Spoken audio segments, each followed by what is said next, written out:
जय हिंद दोस्तों, स्वागत है आपका आपके अपने चैनल प्रेरणा कोचिंग सेंटर में। और आज हम आपको पार्ट ऑफ स्पीच का 7वां भाग कंजक्शन यानी समुच्चय बोधक अव्यय, ठीक है, कंजक्शन यानी समुच्चय बोधक अव्यय के बारे में बताने जा रहे हैं। इससे पहले मैंने प्रीपोजिशन के बारे में बताया और उससे पहले मैंने वर्ब एडवर्ब प्रीपोजिशन मतलब पार्ट ऑफ स्पीच के सारे भाग बता चुके हैं। अब हम लोग सीधा सीधा आ गए हैं 7वें भाग कंजक्शन की तरफ। तो प्रीपोजिशन की वीडियो मैं ऊपर आई बटन पे लिख दे दूंगा, आप जाके देख सकते हो। और वर्ब और एडवर्ब की मैं वीडियो के एंड में स्क्रीन पे दे दूंगा, आप क्लिक करके उसको भी देख सकते हो, ठीक है। अभी हम वो भी देख लेना, क्योंकि ऐसा है कि जब तक पीछे का सीखेंगे नहीं तब तक आगे के कुछ समझ में नहीं आएगा कि हमने क्या सीखा। तो इसलिए पीछे के बारे में भी आप लोग जानकारी रखो कि पार्ट ऑफ स्पीच के जो पहले पार्ट्स थे उन्हें देखो, फिर ये भी देखो। ये पहले अभी देख रहे हो तो देख लो, समझ आएगा कुछ, ठीक है।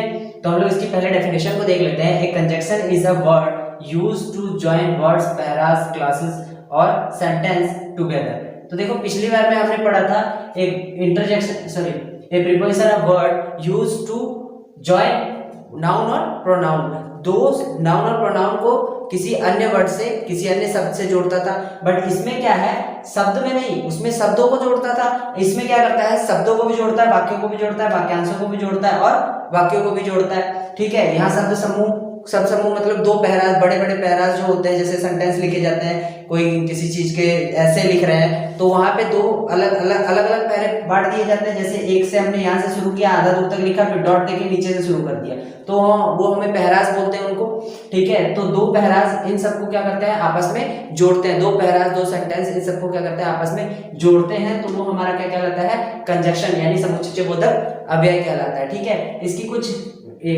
कुछ वर्ड्स हैं जो इसके हैं, देख लेते हैं हम लोग।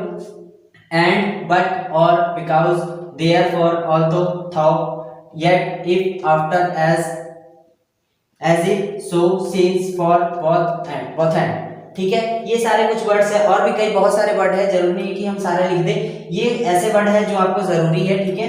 तो ये सारे वर्ड्स हमारे क्या है, कंजक्शन के वर्ड है, जो यूज होते हैं। कैसे यूज होते हैं, दो सेंटेंस को आपस में जोड़ते हैं, दो पैरास को आपस में जोड़ते हैं, दो क्लॉजेस को आपस में जोड़ते हैं, या दो सेंटेंसों को आपस में जोड़ते हैं, और दो वर्ड्स को भी आपस में, यही सब जोड़ते हैं। तो इन्हें क्या कहा जाता है, कंजक्शन कहा जाता है। आइए एक सेंटेंस के थ्रू हम लोग इसको समझते हैं।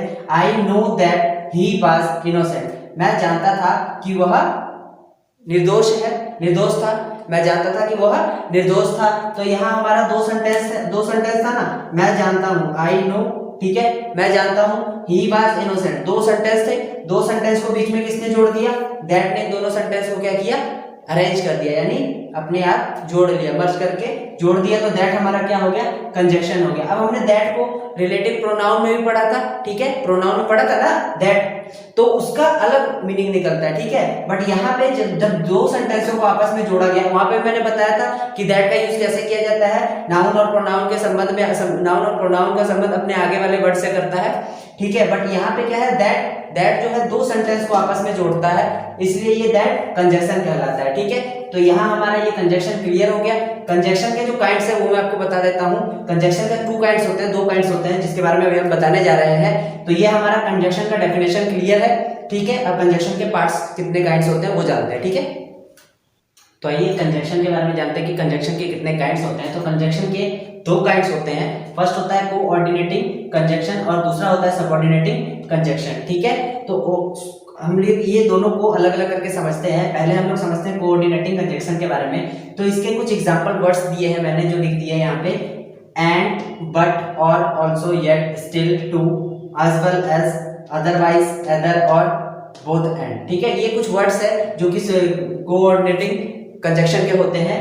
तो सबसे पहले इसको एक सेंटेंस में हम लोग समझते हैं कि इसका पहले अर्थ समझते हैं कि कोऑर्डिनेटिंग कंजक्शन क्या है, ठीक है। इसका अर्थ है जैसे दो वस्तुओं के बारे में बात हो रही हो पर दोनों वस्तुएं एक ही स्तर पे होता है, यानी एक ही कैटेगरी में होता है, तब उनकी बात होती हो तो जो यूज होता है वो हमारा कोऑर्डिनेटिंग कंजक्शन कहलाता है, ठीक है। तो सबसे पहले हम लोग यहाँ देख लेते हैं राम एंड श्याम। तो ये दो एक ही कैटेगरी के हैं, ये दोनों पुरुष यानी व्यक्ति है, ठीक है, प्रॉपर नाउन है।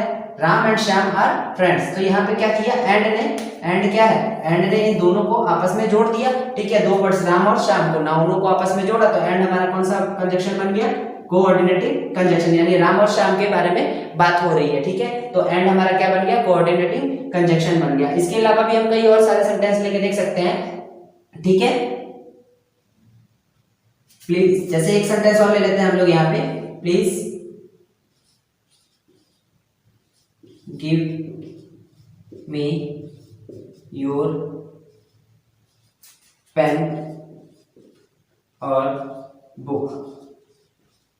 यहां पे हमने क्या किया, यहां पे भी प्लीज गिव मी, कृपया मुझे अपने पेन और किताब को दो, तो यहाँ पे भी और ने क्या किया, दो सेंटेंस को आपस में जोड़ा, दो वर्ड्स को, पेन और बुक, दो एक ही कैटेगरी की है, वस्तुएं क्या है, एक ही कैटेगरी की है, इसने और ने ये बताया कि ये दोनों एक ही कैटेगरी की है, वो मैं मांग रहा हूँ पेन और बुक, एक ही कैटेगरी की है, स्टडी की कैटेगरी में आता है, तो एक पेन को पेन और बुक, ठीक है। तो और हमारा फिर से क्या बन गया, कोऑर्डिनेटिंग कंजक्शन बन गया। इस प्रकार कोऑर्डिनेटिंग कंजक्शन के बारे में मैंने समझा दिया, ठीक है। अब आगे चलते हैं सबऑर्डिनेटिंग कंजक्शन के बारे में, इसके बारे में समझ लेते हैं। तो जैसे इसमें दो वस्तुओं की बात होती है, उसमें एक ही वस्तु की बात होती है, उसके बीच में यूज जो होता है वो हमारा सबऑर्डिनेटिंग कंजक्शन होता है, जिसके बारे में हम कुछ लिख देते हैं, यहाँ पे समझा देते हैं आपको कैसे होता है, ठीक है। तो अगला है हमारा सबऑर्डिनेटिंग कंजक्शन, ठीक है। इसके कुछ एग्जांपल है, when, if, that, whether, though, or, after, before, because, till, so, since, etc. ठीक है। तो इसके बारे में मैंने अभी बताया कि जैसे उसमें दो वस्तुओं के स्तर, एक ही स्तर के दो वस्तुओं के बारे में बात होती थी, एक ही कैटेगरी के दो वस्तुओं में बात होती थी कोऑर्डिनेटिंग में, और इसमें क्या होता है, एक ही वस्तु की बात यानी एक ही की बात दो अलग अलग बातों में की जाए, यानी कि जैसे कि हम कोई बात ले लेते हैं तो उसी व्यक्ति की बात हो रही है, परंतु दो सेंटेंस उसके लेने पड़ते हैं, तो दो सेंटेंसों को एक सेंटेंस में बना देता है, ये हमारा सबऑर्डिनेटिंग कंजक्शन, ठीक है। He said that he was absent, अब यहाँ पे क्या है, दो सेंटेंस था, ही सेड दैट, हम लोग एक सेंटेंस ये ले लेते हैं, ही वाज एब्सेंट दो सेंटेंस में बनता ही, बट यहाँ पे इसने एक ही सेंटेंस में इसने पूरा कर दिया, और क्या कहा कि उसने कहा कि वो कल छुट्टी पे था, ठीक है। तो दैट ने हमारा क्या कर दिया, इन दोनों सेंटेंस को आपस में जोड़ दिया, तो दैट हमारा क्या बन गया, सबऑर्डिनेटिंग कंजक्शन बन गया, ठीक है। तो इस प्रकार ये कंजक्शन भी हमारा कंप्लीट हो गया, ठीक है। और जो मैंने पहले बता दिया कि मैंने इससे पहले जो वर्ब एडवर्ब के पार्ट्स में आपको दे दूंगा कुछ भी, ठीक है, आगे स्क्रीन पे मिल जाएंगे आपको, और यहाँ पे हमारा कंजक्शन खत्म होता है, ठीक है। तो कंजक्शन को हम आज कर देते हैं टाटा बाय बाय, टाटा और उसके साथ बाय बाय, टाटा बिरला का समझ लेना, टाटा बाय बाय कहा मैंने, ठीक है। तो आज हमारा क्या हो गया, कंजक्शन द एंड हो गया। अब इसके बारे में कल हम इंटरजेक्शन के बारे में बताएंगे, और इंटरजेक्शन पता ही आपको कि इंटरजेक्शन एक छोटा सा पार्ट है जो कि 2 या 3 मिनट की वीडियो में खत्म हो जाएगा, पर हम ट्राई करेंगे कि उसमें कुछ ऐसे सेंटेंस ले लें जिसमें ये सारे 8 के 8 भेद हम आपको फिर से एक सेंटेंस के थ्रू समझा सके, ठीक है। तो हम वो ट्राई करेंगे कल, वो कल की कल देखेंगे, अभी तो फिलहाल ये खत्म हो गया कंजक्शन। तो आज की वीडियो में बस इतना ही, जय हिंद।